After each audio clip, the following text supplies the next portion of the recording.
हमें बनाना था इसका साइलेंसर, फिर से एक बार धोखा हो चुका है। सही बोले तुम आप रोज काम किया था खोल चली आए तो आंसी में भोजली नींद उछाली तुम छुट्टे लगने बताए तो मतलब एक दिन ही बचा था, अलग रुतबा है आखिरी दिन था।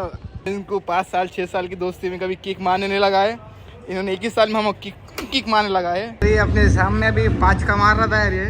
Welcome back to the channel guys, कैसे हैं आप सब। मैं कुछ नया करने की कोशिश में आप डेली व्लॉगिंग करूंगा। मेरे यूट्यूब अकाउंट पर ऐसे ही सब्सक्राइब बनाए रखें। मुझे देरी हो रही है कॉलेज जाने के लिए, इसलिए मैं चाय नाश्ता करके जल्दी निकल जाता हूँ। मैं बाहर निकला ही था कि मेरा स्वागत फटाकों से होता है। फटाकों से ज्यादा आग मेरे दिल में लगी है क्योंकि गाड़ी चालू ही नहीं हो रही। रात को भी इसको लात मार के टोक करके लाना पड़ा। बर्गमैन में यहाँ पे नहीं है, बर्गमैन को कोई नमाज पढ़ने लेके गया। कैसे तो भी इसको दुआ फूक के वारा हिला के चालू किया। इसने मंजिल तो नहीं, मंजिल के करीब तो पहुंचा दी। इसको पसंद आया आसिम भाई के घर के पास बंद होना। ये देखो हम पहुंच गए 400 एकड़ में फैला हुआ हमारा कॉलेज। पब्लिक ये हमारा मिलिया स्कूल है, बीर जिले का मिलिया स्कूल। क्या बोलती पब्लिक ये मिलिया स्कूल है, करोड़ों लोग पढ़ते हैं भाई।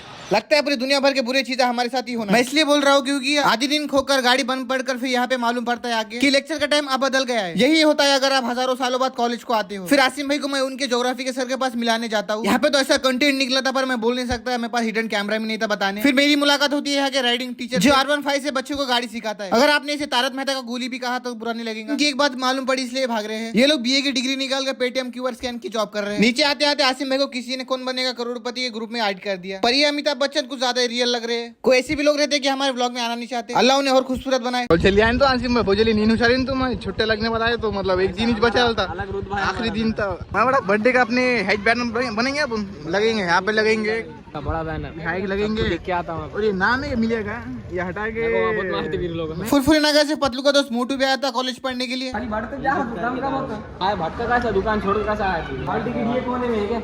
अरे पता नहीं मुझे किसका बच्चा खींच के ले जा रहा है, उसके गले में मंगलसूत्र भी था। सोने के खड़ू से लिखी हुई शायरी, जो भी वो पढ़ता चांदी का बन जाता। मैं यहाँ इकलौता बच्चा था जो शायरी की क्लास अटेंड कर रहा था। मुझे बाद में मालूम पड़ता है यही थे वो जो छोटे शायर शायरी लिखने वाले। मुझे जैसा फर्स्ट ईयर में ये नमूना मिला था आसिम नाम का, वैसे ही थर्ड ईयर में ये मिला। भाई ने खुद की पॉकेट मनी देके लाइब्रेरी साफ कराई है बोलते हैं। लड़के भी सेफ नहीं है, देखो कैसा छेड़ा जा रहा है इसको। हमें बस हमारी लाइफ में ऐसे दोस्तों की कमी है जो सपोर्ट करे। बाकी आसिम भाई को उनकी हॉबी पूछने बाद उन्होंने बताया उनको सिंगर बनना है। फिर बाद में यहाँ से निकलने की बारी आती है, फिर मालूम पड़ता है इस गाड़ी को लात मार के चालू करना पड़ता है। मेरे तो पैर के कपड़े फट गए इसके चालू करते करते। कहाँ मिलेंगे आपको ऐसा कॉलेज जो जाते जाते भी थैंक्स बोले। नगर सेवक का चुनाव आते हैं यहाँ पे सब साफ साफ दिख रहा है। फिर रास्ते में कॉलेज का होना स्टूडेंट का जो कॉलेज के उल्टे रास्ते से जा रहा था। फिर हम निकल जाते हैं आसिम भाई के घर के काम करने के लिए। पुलिस वाले से बचने के लिए हमने फोन वाले की दुकान में ही गाड़ी डाल दी। फिर उसके बाद हम हमारे धंधों को लेकर डॉक्टर के पास आते हैं। उसका भाई बर्गमैन में देखने आया था उसे। अफसोस आज भी साइलेंसर का काम नहीं हुआ। फिर रात होती है मेरे हाथ कब कब आते हैं जिम जाने के लिए। फिर एनीवे डोर खोल के मैं बैगों के शोरूम में पहुंच जाता हूँ। लोगों को देख मुझे भी काफी मन कर रहा था जिम मारने का। पार्ट 2 जरूर देखना जिम में क्या क्या होता है।